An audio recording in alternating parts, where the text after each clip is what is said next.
Welcome back to Wednesday Night Live, coming to you from Pocatello, Idaho, in the beautiful Portneuf Valley, gateway to the great Northwest. I am your award-winning host, Ralph Lillig, and I welcome you back.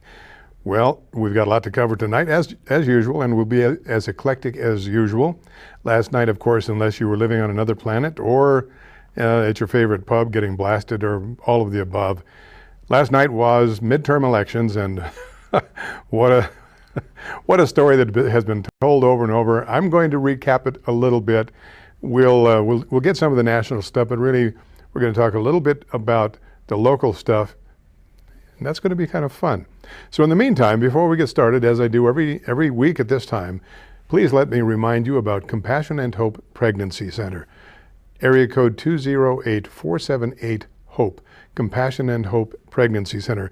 They are the exact opposite of Planned Parenthood. Compassion and Hope is about life, about bringing new life into the world, protecting the life of unborn, protecting the mothers and the family structure as God intended it. And there was an interesting thing. I shared this with you last week. Now, as I've shared with you many times, Compassion and Hope is a very small organization, and it's the only one of its kind that I know of in southeast Idaho. So it's the only voice of reason or reality when it comes to opposition of killing babies in the womb. They need your help. They need your help financially or any other way that you can help. They've recently had a change in their board of directors, some new people coming on board, some other people leaving. They lost a very valued member of their organization, Svan Langford, God bless her soul. So keep them in your prayers and keep them in your heart, keep them on your mind, and call them 478-HOPE. See what you can do to offer hope and compassion to an as yet unborn child or a mother-to-be of an unborn or of a newborn child. And here's the thing I shared with you last week. It is such an irony. You can't see this. I won't ask for a close-up. There's a beautiful child there. I would just guesstimate she's maybe 6, 7, something like that.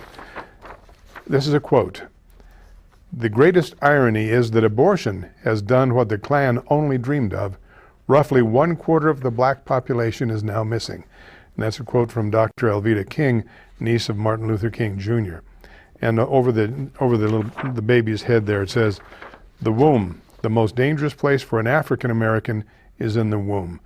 So keep compassion and hope in your prayers, because they would like to see that this child comes safely into the world and that their family can deal with the needs. 478-HOPE. All right. Now, also, as this will be the last week you'll hear about this, but this next Monday is the 239th birthday of the Marine Corps. So let me just read to you from the flyer. Marines, the Stephen D. Merrill Detachment of the Pocatello Marine Corps League invites you to join us in celebrating the 239th birthday of the Marine Corps, the United States Marine Corps. The celebration will take place Monday, November 10th at the Clarion Inn at 1399 Bench Road here in Pocatello. The apparel, the dress for the evening is uniform if you have them, evening dress or casual dress. Don't let your apparel keep you from coming. If you're traveling or you just have a clean pair of Levi's, if you're a Marine, it's your birthday, so be there. And if you're not a Marine, come help us celebrate. The social hour begins at 1800, which is 6 p.m. Program begins at 1900, 7 p.m., and the dinner to be served at 1930, at 7:30 p.m. Choice of meals, and you're going to need to call on this. Now you can pay at the door, but it would really help if you call. You've got a couple days left in which to do so, but call. The meals are roast prime rib of beef or chicken breast with Pacific rock crab, and it's $50 a couple, $25 a head. Can't offer a discount because the meal actually costs $28 to produce. So when we're charging you $25, actually the Marine Corps League is taking a bump on this. They're taking a loss to get as many Marines and FMF corpsmen and other people who are interested to come celebrate our birthday. Payment can be made at the door, but be sure if you can, and you can, RSVP no later than tomorrow. Now, if you do it Friday, I don't think they'll hold it against you, but try to do it tomorrow. 3 numbers that you can call. Ron Tapia, Many of you know Ron Tapia. He worked in the Labor Department here in town and in Blackfoot. Ron Tapia, 785-3422. 785-3422. Or Bud Smalley, 221-7783. Bud Smalley at 221-7783. Or Stan Brangham at 237-3607. 237-3607. Every year they will have the ceremonial cake cutting, the youngest Marine giving a piece of cake, the first piece of cake to the oldest Marine. There will be, as a matter of fact, I'm going to preempt them a little bit. There will be a message from the Marine Corps, the Commandant of the Marine Corps. Josh, are we queued up on that? Okay, let's see that message from the Commandant of the United States Marine Corps. A lot of folks ask, what do you learn from history? History teaches no lessons. What history does is provides a context so you can look to the future. In fact, there is no ability to understand the future except from the past. Our history makes us want to be brave. Our history is rich with a legacy of Marines that have made the ultimate sacrifice and have been very willing to do so because of that bigger purpose that we're taught. Happy birthday, Marines. On 10 November each year, wherever we are, we pause to celebrate the anniversary of our Corps and reflect on who we are, what we do, and why we do it. 70 years ago, when our predecessors paused to mark the anniversary of our Corps, they reflected back on a year of extraordinary combat in our amphibious drive across the Pacific. Despite the challenges and horrific conditions, Marines prevailed at places like Guam, Saipan, and Peleliu. On 10 November 1944, Marines look back with pride on their accomplishments, confident in their ability to meet future challenges. During the Pacific Campaign, Marines fought many hard-won battles. From 15 September to 27 November 1944, the 1st Marine Division fought a determined enemy, 10,000 strong, on the small volcanic island of Peleliu. I can remember, I don't think many of us slept the night before, anticipating a landing the next day. As usual, they feed you steak and eggs for breakfast, which is a terrible thing to do to you because you're not used to it at all. When we went ashore, we got splashed several times with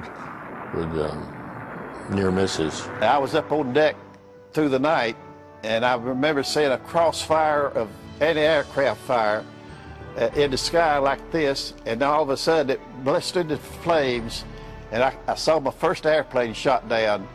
We were supposed to go in, and there was a Japanese airplane in there that crashed, and that was our pivot point. We were supposed to go in and pivot to the left and go north. We were in the middle of setting up a short defense to see which way we're going to go further north. When we got hit, it wasn't long after that when we found out that we were surrounded.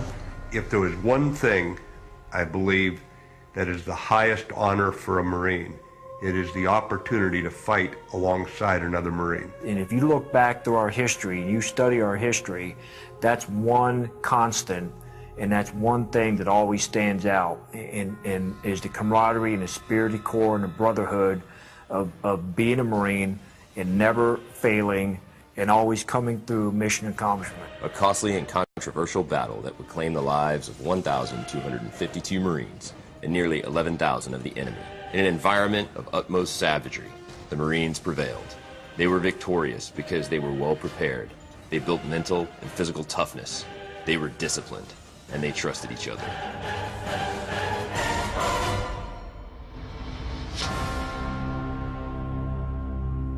In 2004, 20,000 Marines deployed to the Anbar province in Iraq. Many Marines spent that birthday in combat at places like Ramadi, El Khan, and Fallujah. Marines would once again find themselves sent to root out an entrenched and determined enemy, this time in the insurgent stronghold of Fallujah, Iraq. It was some of the heaviest urban combat Marines have been involved in since Way City, 1968. We received our mission statement as to what we were supposed to do when we entered the city of Fallujah. And pretty much it was eliminate all threats, for the most part, in a nutshell.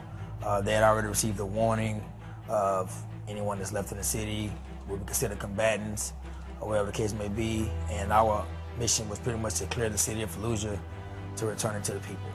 During the course of that battle, when I was trapped and wounded, bleeding out inside the house, if I ever had any doubts during that period of making it out alive or making it out of that building, I always knew without any doubt whatsoever that I would make it out, because those Marines that were a part of that unit, I just had that much confidence in them and their abilities that they would somehow figure out a way to find a way to never leave Marine behind. It's that camaraderie that makes us elite. It's the whole combined arms team. So here we are as a tank company. We couldn't move forward without the infantry to our left, to our right. We couldn't move forward without the logisticians supporting us, the fuel, the trucks, the bulldozers, the close air support, the artillery support as we were getting, the mortars.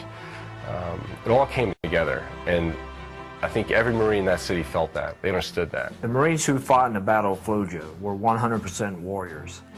They should always be proud of the jobs they did and how well they performed and who they were and what they stood for. And like all times in history, through all generations of the Marine Corps, those young Marines stepped up to the plate and executed and overcame great odds to become victorious in the end. I think I would rather fight in the jungle, not the type of jungle, but like rather on Guadalcanal type of jungle or the Korean type of war than Fallujah. What I know about it, the door-to-door stuff, you don't know who your enemy is. That got to be nerve-wracking. We at least knew where our enemy was most of the time. Like Peleliu, the battle for Fallujah was the bloodiest of the Iraq War. Coalition forces suffered more than 100 killed and 600 wounded. More than 2,000 insurgents died and 1,500 were captured. Looking back at our history, whether Marines are storming beaches in World War II or Marines are patrolling the streets of Iraq, our warrior mentality, what we stand for, our customs and courtesies, our love for each other, our love for the Marine Corps, and our history since the founding of this nation, the people that we've protected, and the ideas and the freedoms that we've fought for. As we celebrate the 239th birthday of our Corps, Marines are in combat in the Helmand Province. And since we last gathered to celebrate, Marines responded to crisis in the Philippines, South Sudan, Libya, and Iraq. Some things change. This year found us in different climes and places than our predecessors. Our organization, our equipment, and our training have certainly changed since World War II. What we do in recruit training, whether it's San Diego or Paris Island, what we do at Quantico in terms of training our officers and later all of our Marines, it instills something into each of us that's hard to explain.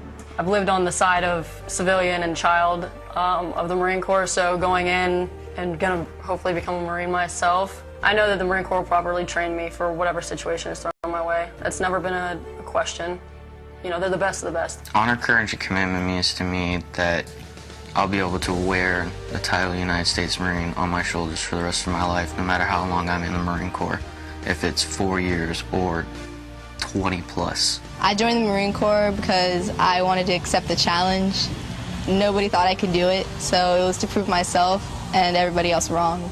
As I look at and talk with some young Marines today, it's obvious that they're as eager to be a Marine as I was, and that makes me feel good. The equipment of today that they have to fight with is awesome. We've learned lessons going back from hand-to-hand combat in World War I to the house-to-house fighting in Wade City in Vietnam.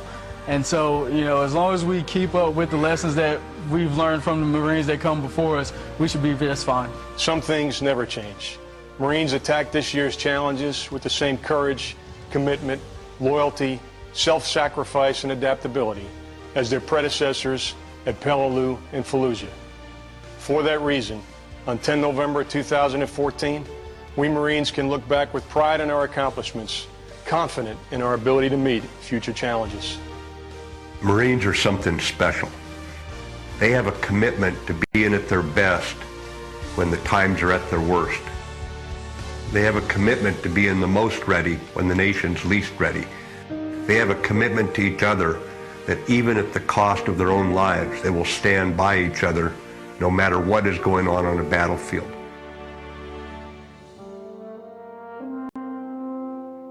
We are going to continue to live hard, train hard, and fight hard, providing our nation the capability to contain crisis, fill the gap, or hold the line.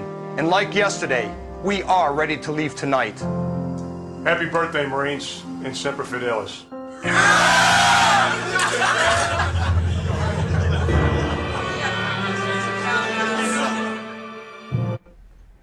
Well, there you have it. Happy birthday to the Marine Corps, 239 years of pride and commitment. And as I said before, if you haven't got your reservation lined up so that they can help with the meal count, call those numbers I gave you.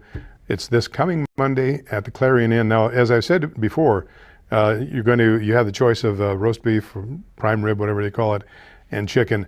This is not your B.F. Goodrich prime rib, and this is not your rubber chicken from the political circuit. The Clarion Inn's meals are pretty good.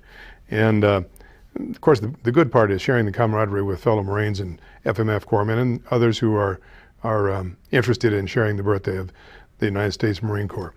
All right, let's move on. I picked this up the other day because, you know, if you've seen, you've seen the movies on television, and well, let's face it, if you want good, hard news where you're going to get first-class, first-rate information, you've got to go to the Inquirer. That's right. This is where you get the straight scoop. Now, this is kind of tongue-in-cheek, and yet there's some truth to it. A whole lot of us in 1994 or 1995, I guess, when it finally played out, were pretty sure that O.J. done it. The evidence seemed indisputable, unless you had a certain perspective from the black community, the African American community, where as one lady was interviewed on television in Los Angeles, she didn't care. She watched him commit the murder. She wasn't going to vote against him. That's just about a verbatim quote. That being said, it says on the National Enquirer, let's see, this is a couple of weeks old now, so it's old news, November 3rd. Well, it's not that old, November 3rd. Inquirer, National Enquirer, I did it, so what? Dying O.J. confesses. And then inside, getting into the article, one of the jailhouse snitches, who he apparently confessed to, came forth and said, yeah, the guy told me he did it. Here's what he did. And isn't it interesting that it was just like the way it was portrayed by the prosecution during the trial. Of course, you know, if it doesn't fit, you must acquit. And Johnny Cochran, bless his memory, was a pretty capable attorney. And so the guy got off for murder. But here he is. And to be honest with you, I don't doubt that he has confessed to it. Don't doubt for a minute. He beat that rap. So, as is always the case, follow the money. They got him on another rap. Now, why do I share this with you? Well, because just about concurrent with this article, 2 weeks before, there was a letter to the editor in the Idaho State Journal in the Your Letters section. I thought it was interesting because you just don't hear this very often. And it's interesting sometimes to see somebody that's willing to stand up and take a stand, even if it's an unpopular stand. This fellow writes, I'm getting tired of the president and Eric Holder playing the race card. If you don't like him or his policies, you're a racist. A white cop shot a black man in Ferguson, Missouri. The attorney general and 40 FBI agents go down to see if the cop is guilty. They trust themselves, but they don't trust the system. If a black cop shot a white or a Hispanic or Asian person, we wouldn't be having this conversation. I believe the soldier, the Marine, in jail in Mexico, if he was black and gay, he would be out a long time ago. If you think I'm a racist, I'll take the label. And that was by Charles Davis here in Pocatello. And you don't often see, you know, somebody's willing to take an unpopular stand, because it is very popular for, if you're white, you're not right, and anything you say makes you a racist. So if you don't like the president's way of doing business, it's because you're a racist. If you don't like the church he goes to, it's because you're a racist. If you think that throwing good money behind bad, trillions of dollars, is a bad thing, obviously you're a racist. No matter what you say, you're a racist, which was the case during the O.J. Simpson trial. Now, remember the run for the money when he was in the back of his buddy's car and they were doing this dramatic drive down the freeway. At that time, I was active duty at Mountain Home. And like everybody else, I watched it on television. They all knew I was a retired cop from L.A., so everybody was asking me, what do you think, what do you think?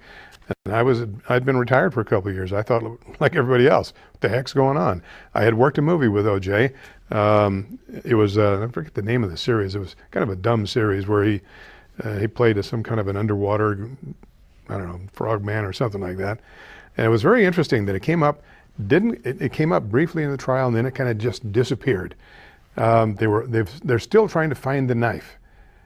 Well, there was a prop man on the program, the guy I met, and his girlfriend, who came forth and tried to present information to the prosecution that indeed the prop or the knife was the prop that O.J. wore on his leg during the television filming. Lo and behold, when they finally convinced somebody to go find that prop and take a look at it, it had disappeared. Interesting. And as I understand it, they've never found it. So if you need straight information, don't go to the Idaho State Journal. Go to the National Enquirer. You'll get the truth. Sometimes it is. All right. A little levity after, boy, you know, I know you must be as tired as I am of this constant drum of political blah. It's been going on for months. Seems like an eternity. And, you know, we're only about 9 months away from 2015, and they start all over again. That'll be for the presidency. But right now, let's talk a little bit about what happened last night. And very interesting. Josh, are we ready to go on those slides? Okay, now this, I've kind of put Josh in a spot here because these things are very brief and we may miscue them once in a while, so bear with us. So let's talk first about the U.S. Senate.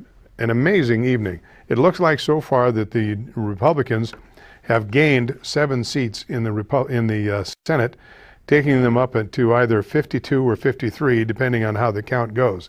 And they're still out. Okay, here's the first one. So you've got a balance of power now, as that shows. Republicans 52, Democrats 45. Now, Alaska and Louisiana are still up for grabs. As I was coming to the studio tonight, they were talking about Alaska, and apparently it's so close now that Begich is going to have to concede, but he won't. But there's only one area, or maybe it's the absentees or something that's left, that numerically, mathematically, there's no way they can make up the deficit, which is a very small deficit apparently. So we're going to say that the Republicans have taken Alaska. I'm not a pundit, so bear with me. You know, I have the same crystal ball that you look in. You know, that you spin the thing around, the 8 comes up and tells you, eat it, Joe's, or whatever. So anyway, we're going to say Alaska. So that would give the Republicans 53. And Louisiana. Now, the way it stands right now, let me take a quick look at my notes here. Landro, as the last information I got tonight. Can we go to that next slide, Josh? It's going to be a little difficult. Okay, there you see the. Okay, all right. we're just going. All right, so let's start with Tillis and Hagen in North Carolina. That's a gain. All right, let's go to the next one.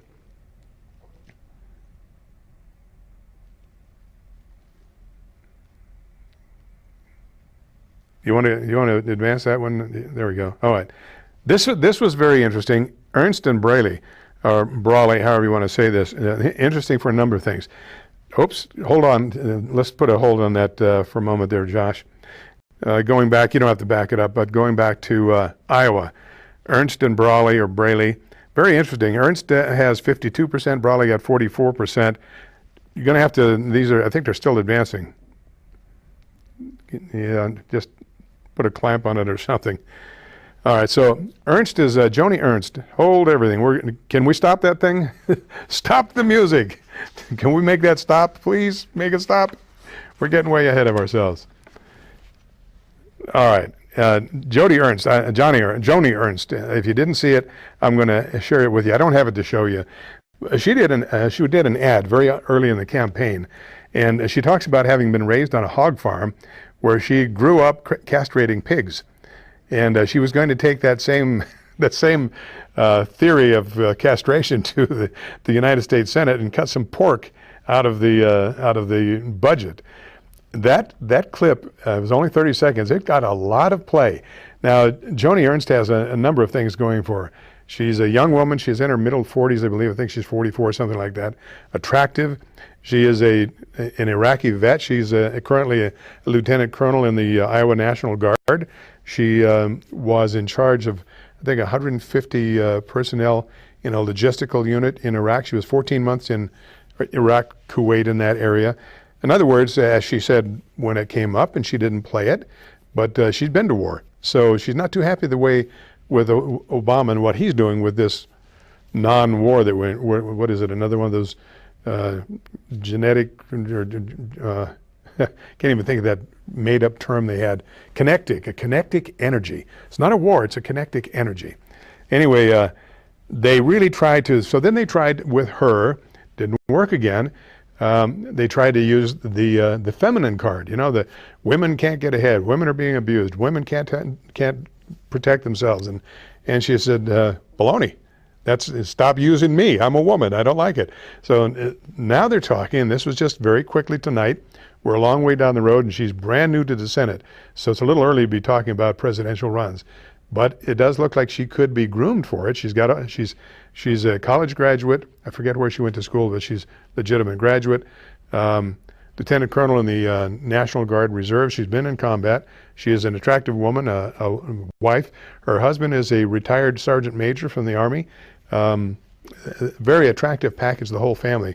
And she wasn't supposed to win because the Clintons went into Iowa and they pushed big time for this Brawley or Braley, however you say his name.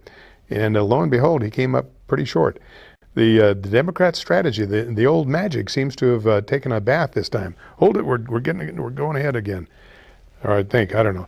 All right, next one that okay, we're on Iowa. Okay, let's go forward to Colorado. Okay, there's Colorado, Gardner and Udall. Udall has been a fixture for a long time, unbeatable. Well, he's been beat pretty good. So we now have a fairly conservative Republican senator in Colorado. Okay, next slide. I think we're getting a rhythm on this now. Arkansas. Okay, Arkansas. Cotton and Pryor. Mark Pryor was considered a favorite son, and everybody loved him. And this guy Cotton came out of nowhere, and bang, 57-39, another conservative. And that is the Clintons' home state. Talk about an embarrassment. Of course, Madam Clinton has moved on to New York or whatever state she's carpetbagging this year. And we don't even know where Billy Boy is. He's here and there.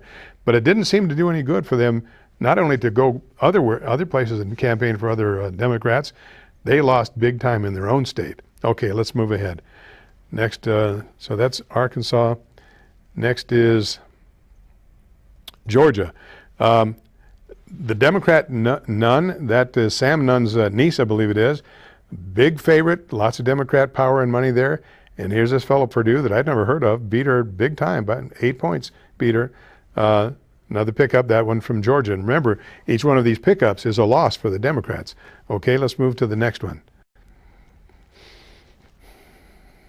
Alaska, and this one is it's probably not out anymore, but just before I left, it had got to the point where it was, I think it was 50-49 or something like that, but the math was, it was impossible for Begich to make the difference. So it looks like Sullivan, the Republican, has taken Alaska. Alaska is kind of an awkward state because it spreads all over the map, and their absentee voting can take weeks after the vote, I'm told.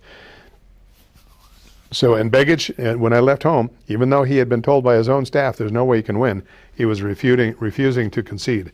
Hey, he's got a good deal there. He doesn't want to lose it to Sullivan. All right, so that's Alaska. And then last but not least is Louisiana. Okay, and that Louisiana has been an interesting state forever. Huey the Kingfish Long, back in the 30s, I think it was, kind of set the tone for everything from then. Huey the Kingfish was quite a campaigner, has little to do with Landreau other than the fact that they're both Democrats.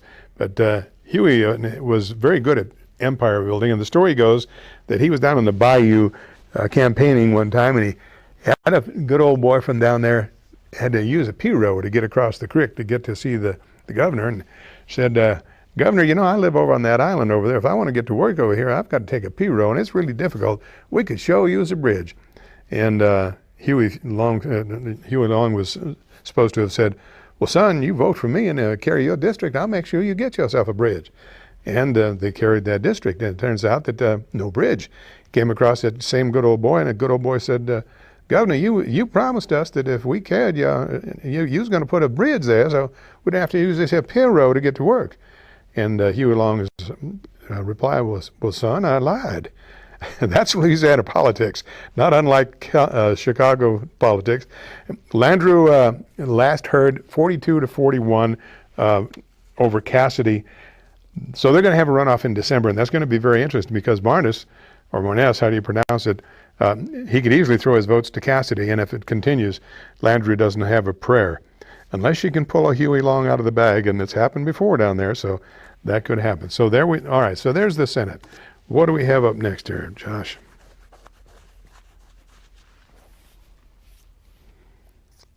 Okay, so now we're going to talk about the House of Representatives, and this next, I think this is the map that shows, okay, here we go. This is not the map. We'll get to that in a minute.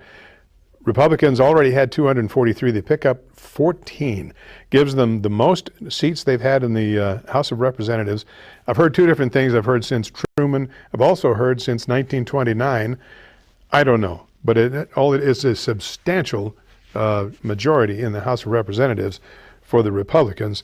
Virtually there's nothing they can't do that has to do with the House side.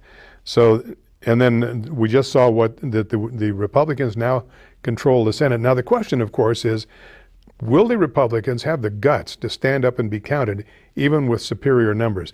Keep in mind that Mr. Obama has about 6 weeks where he can do a lot of mischief because these people aren't going to be sworn in until January. And I think the House will recess the Congress will recess probably for Thanksgiving. I think they take a couple weeks for Thanksgiving and another couple for Christmas. Anyway, he has about 6 weeks when Harry Reid still controls the Senate, and he can still stop anything he wants to from going any further. It's the numbers are that he has some 300 bills that he has been sitting on that haven't gone anywhere that the Republicans would like to see start moving. But in the meantime, Mr. Obama can still, if Ginsburg retires or dies tomorrow, he can put something forth for the Supreme Court. Shudder on thinking about that one, but he could do that. He's already indicated that he will very gladly give amnesty to some 4 million illegal aliens, and we're not even talking about the other 20 million that have been here forever. So he can still do an awful lot of damage to our representative constitutional republic. All right, Josh, let's look at the next one. Excuse me. Okay, there's the map. That shows you basically the House of Representatives, the red, and I don't know how when they got away with shifting and making the Republicans red, maybe because it's an R, I don't know. But that shows the Congress and how much of our nation, and yet along the left coast, you've got the big cities that are still blue, and then you come around the bottom along the border, you've got the blue. Up around the Great Lakes, you've got the blue. Up in the extreme northeast, you've got the blue. You've got little patches, and they're all in areas where they have enough population they could still do some damage. But as you can see, the country, and that's why this picture is important, the country basically is much more conservative than it is often portrayed. Okay, Josh, let's go to the next one. Gubernatorial races.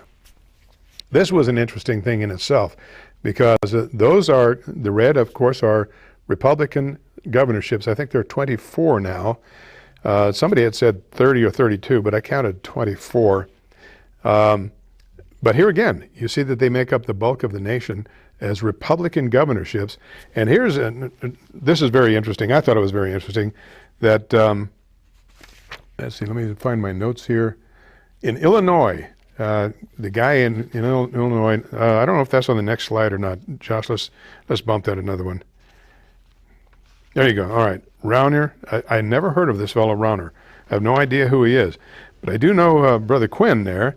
And Brother Quinn was considered unbeatable because Well, it's like the story I was reading yesterday about my grandfather had been voting in Chicago all his life. He voted as a Republican, never changed sides. Now that he's dead, he's voted 3 times as a Democrat. Well, that's Republican politics. I mean, that's politics in Chicago.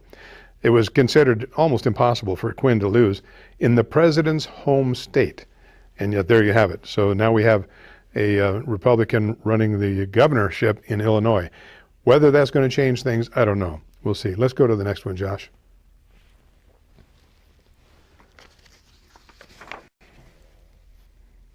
Hogan and Brown. I don't know anything about that race. I don't know either of the candidates, except that the Republican has run substantially or won by a substantial margin. Let's move to the next one.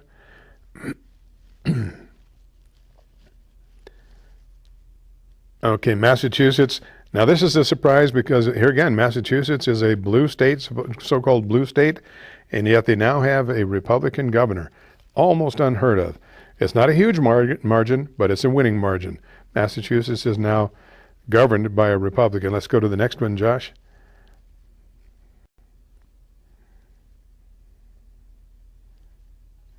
All right, this was an interesting race because Brownback started off in the hole.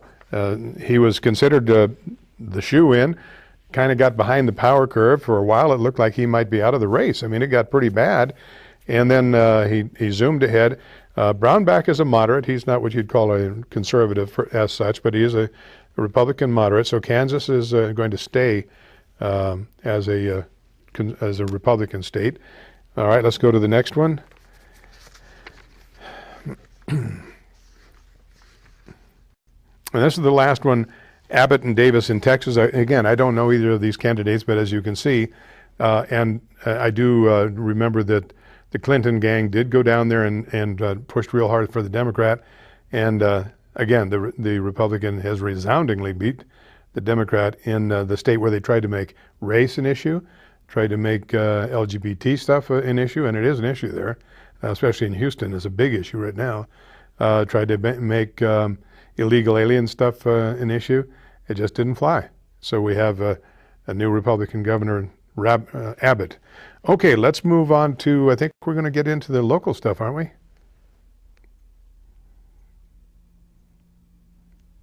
Yeah, okay, Idaho. And here's where it starts getting kind of interesting.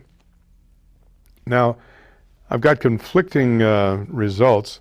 And so the numbers that I have, originally the numbers I got were from the wire last night, and they've changed. Some of them have changed, which now that seems to happen a lot in this state, especially in this county. But let's take a look. All right, so Otter won resoundingly. Now, Belukoff, as you probably know, put some $2 to $3 million of his personal money into his campaign. And they tried to make Otter look like everything but a human being, and tried to make him look, I don't know. They just really did everything they could to knock him down. I didn't vote for Butch this time. I voted for the Libertarian Bujak. First time I've ever stepped out of the Republican. Started voting in '64. It's the first time I ever voted for somebody other than a Republican, because one of the other things that I've decided to, as a New Year's resolution late in the year, is no more tribalism. Vote for the guy or the gal who it looks like they're going to bring home the bacon. Bujak didn't have a chance. He didn't have any money. Nobody had ever heard of the guy. But I watched one of the debates between he and Belukoff and Otter, and he walked away with that debate. Belukoff just looked like a short guy that was visiting. Otter looked like his usual affable cowboy self that, well, Otter is Otter. He's a good guy. I mean, you know, I've got nothing bad to say about him. I wouldn't say it if I had. But all right, that's the governorship. So, and this is good because I think is good because Otter will, I think he will stand fast on some of the things, although I don't like his stand on Common Core, and he's going to be hearing more about people who don't like Common Core, but he has been very faithful to the traditional marriage thing, and he has worked hard behind the scenes as well as before the camera to keep our state as a legitimate one man, one woman marital state. Now, it's unlikely he'll run again. He's too old for that, so who knows what he'll do. In a way, he's a lame duck, but he's got 4 years of laming around, so we'll see. That's Butch Otter. Okay, let's go to the next one.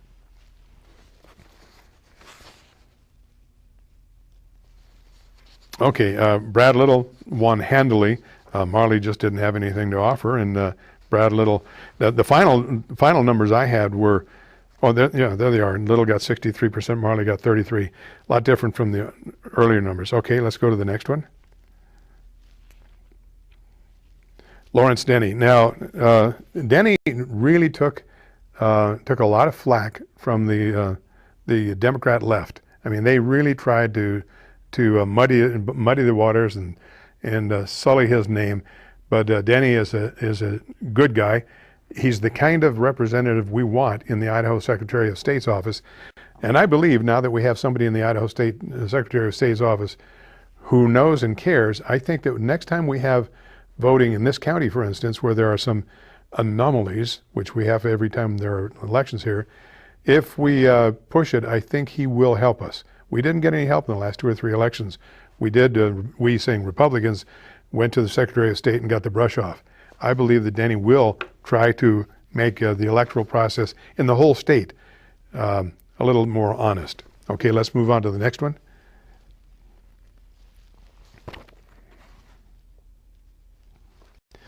This was an interesting one. The final figures came out, Ibarra winning. Now, as of last night, Ibarra was not winning. As of last night, Jana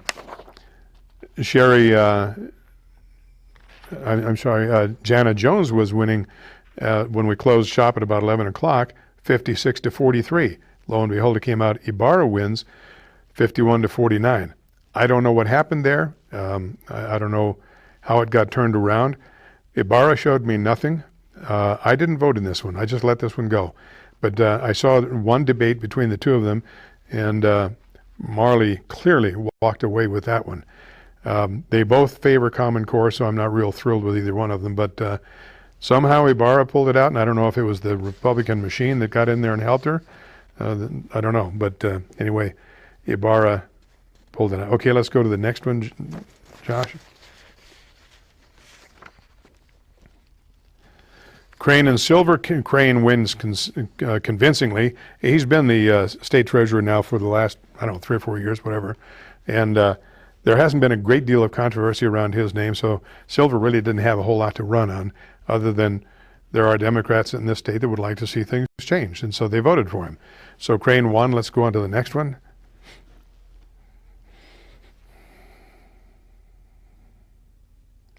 Wasden and Bisline. Here again, Wasden's been there for a while. I'm not happy with some of the things he's done, but he hasn't done enough bad for people to kick him out, obviously. He won 68% of the vote, so Wasden will remain in office. Let's move on to the next one. And of course, the trend is we are a Republican state for the most part. Obviously, the trend is Republican wins. All right, Bannock County. And here's where, all politics is local, and the closer to home it is, the better it is for us.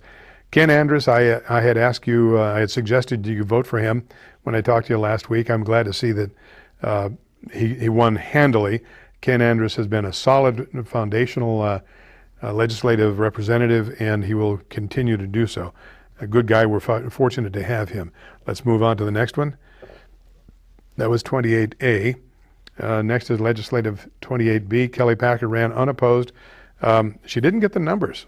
Apparently, as far as she was concerned, quite a few people stayed home. But since she was unopposed, it didn't matter. Kelly Packer wins. Let's move to the next one. Same with Jim Guthrie. Jim, he retained his seat and 100% of the vote. Not as many numbers as he might have, but Jim Guthrie retains his seat. Next one, please. All right, this was an interesting one. Now, Bloxham, Nye, and Larson, all three are new to running for politics here. I don't know if Nye has run before. He was here. He's been here. He's been a fixture in the community, so to speak, for many years. Well known, very successful attorney and successful practice. Very high name recognition. Bloxham is a recently graduated student, moderate Republican. I won't call him a conservative. He's not a bad guy, but he is part of the machine, the Republican machine, and part of the machine that made sure to purge the party locally of all the conservatives. Considering that he had the Republican machine behind him, he didn't do all that well. So Mr. Nye takes that, and that was a seat that was vacated. Doggone, I forgot her name again. Well, you folks know who it was. She vacated the seat. So this will be a new one to that one. Let's move on to 29B.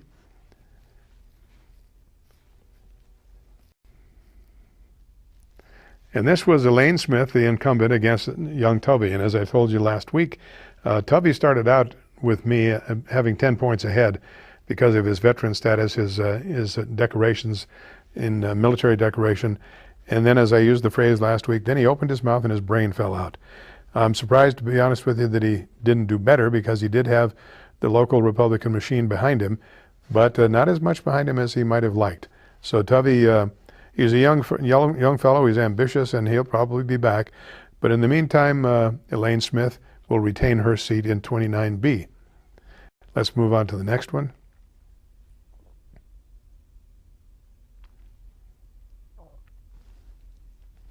Howard and Lacey, I don't think there was any real question here. Lacey has the money, has the name recognition. Kent Howard, he's well known, well liked, got a good reputation, local doctor and businessman. I don't know if he really had the Republican machine behind him. They certainly weren't getting in his way, but his message kind of fell on some deaf ears, because he kept talking about bringing a medical school here to Pocatello. Well, that, people have been talking about that for a long time, and it sounds like a very good idea, but it's a non-starter. It's not going anywhere. And he pretty much had his campaign built around that. And even though I agree, I would like to see a medical school here, to coin a phrase, it ain't going to happen. So Roy Lacey, who has been very active politically, I would not call him a left-wing type of a Democrat. I would call him more of a moderate. He's a nice guy. I like Roy, and I think he's within, considering that he's a liberal a Democrat. He's going to do what liberal Democrats do. But that being said, he has not embarrassed the county. He's represented the county from that point of view, and so he handily retained his seat. Let's move on to the next one.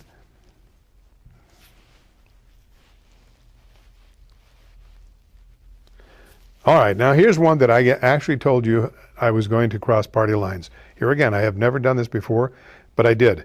And it looks like Pilecki, and really in this race, Pilecki was the only candidate who had any qualification for the job.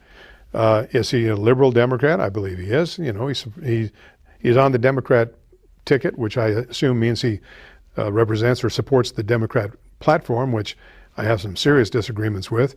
So I have to assume that he's a liberal Democrat. That being said, I think at least he has the qualifications for this office, and I have no bone to pick with him. As I said before, I'm going to ask him to take a look at the system, because it is far from perfect. None of them are perfect, but I think it has a lot of room for improvement. I'm hoping that he wants to be the honest, straightforward kind of guy that will clean up whatever the problems are down there. At any rate, Pilecki wins handily against Dave Bowen. Let's move on to the next one.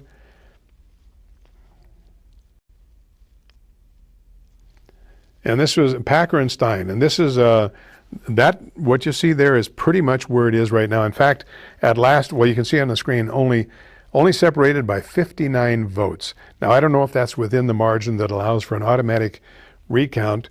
If it isn't, I don't know if Packer will ask for a recount or not. It's kind of expensive. When I called for a recount on the Proposition A, I think we paid $2,000 roughly for that recount, but that was just for the city. Packer would have to pay for the whole county. I think that would be more expensive. So I don't know if he wants to invest that kind of money in there.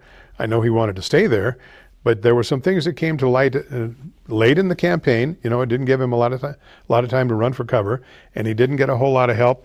The machine was behind him, but apparently it didn't quite work. Stein wins that one. But here again, this could change. Who knows? We'll see within the next couple days, next couple weeks. We'll see if Packer decides to pursue a recount or if they let it go. All right, and I think that's it. Let's see if there's another one there.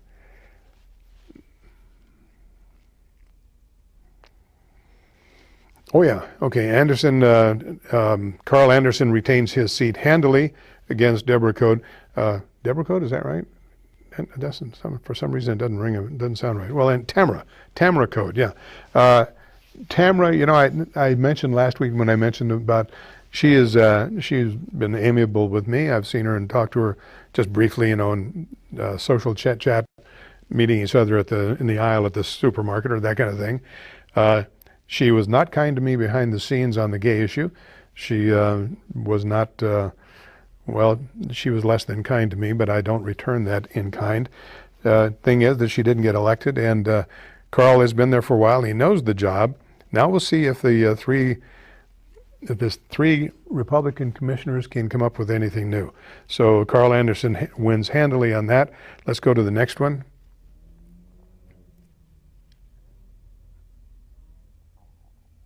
Okay, can you stop that one for just a second? There we go. Okay, I'm going to let this run, and it may run out our time. So if it does, I'm just going to let it run.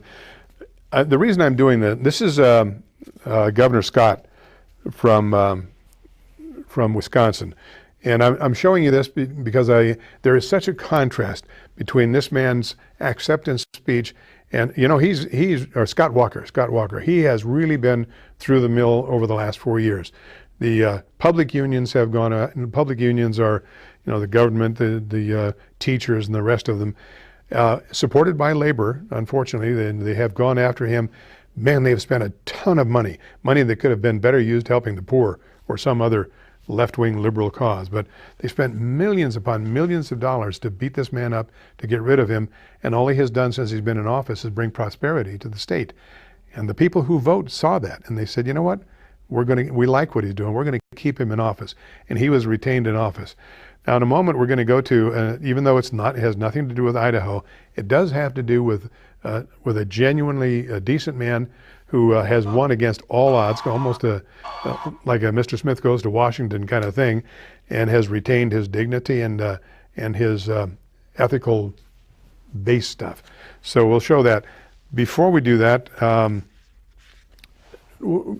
think the whole thing is here, and we could learn a lesson here in Idaho. Now, it appears that for whatever reason, maybe because we have the university here, the left, with all of their associated groups, LGBT and the unions and all that, they have decided to target Southeast Idaho, specifically Bannock County, to make this a bastion for the liberal left, and they're getting away with it to some degree. They don't outnumber the Republicans by the numbers that they would like you to believe, but they are voting. And because they have the university here, they have a tremendous amount of influence and clout because they're the largest employer here. And as is the case with most publicly paid for universities, they have, for the most part, a left-wing staff, a liberal staff here. So our children are getting the same garbage here as they might be getting in Berkeley. It's just not as glamorous. They also, the school district is controlled by liberals. The places that are safe for people who want to cause political confrontation or whatever, they all belong to the public unions or in some position where they're safe, they're secure. So they're turning this county into something that really doesn't fit with the rest of the state.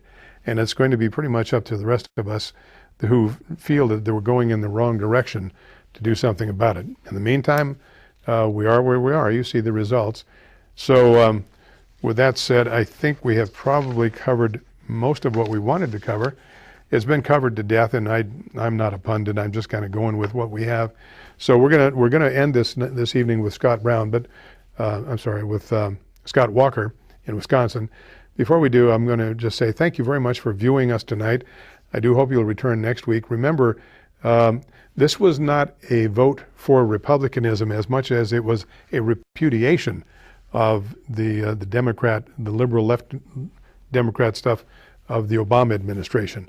We have all been suffering through this for 6 years now, and people have finally said, you know what, enough is too much. We're going to do something about it. So as distasteful as it may be, and I'm sure that you're just as tired of it as I am, but you can't become disengaged. You have to stay engaged, and you have to keep working, because the liberal left is going to continue working. The LGBTQ people are determined. They are determined to turn Bannock County into a haven or a bastion or a home base or whatever you want to do for the LGBTQ here in Idaho. And they're setting a tone that is going to take a lot of work to overcome. So we've got our work cut out for us for the next go-around, the next elections. In the meantime, God bless you and yours. Thank you for watching. Remember to pray for our nation. That's the only hope we have. Pray for Israel, because they are our only hope in the rest of the world. Europe is going Islam, and that portends only bad for us. And we'll talk about that quite a bit in the future. Meantime, next week at 8:30, God bless you and yours. We'll see you then. And we will finish with the as much of the acceptance speech as we'll run by Scott Walker, from Governor of Wisconsin. Good night. God bless you. First off, I want to thank God.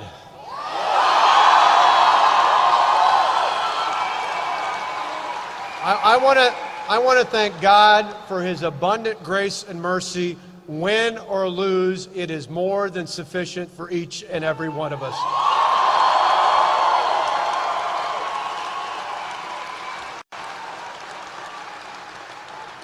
Next, I want to thank the men and women who are responsible for giving us the right to vote and all the other freedoms we hold so dear.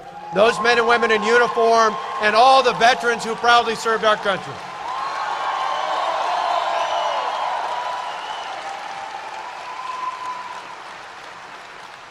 When you go to bed tonight, do not forget that there are literally hundreds of men and women from Wisconsin who are still deployed, even as we speak, in harm's way. Certainly we appreciate all the great news tonight, but that's something even more incredible than what we're doing here this evening.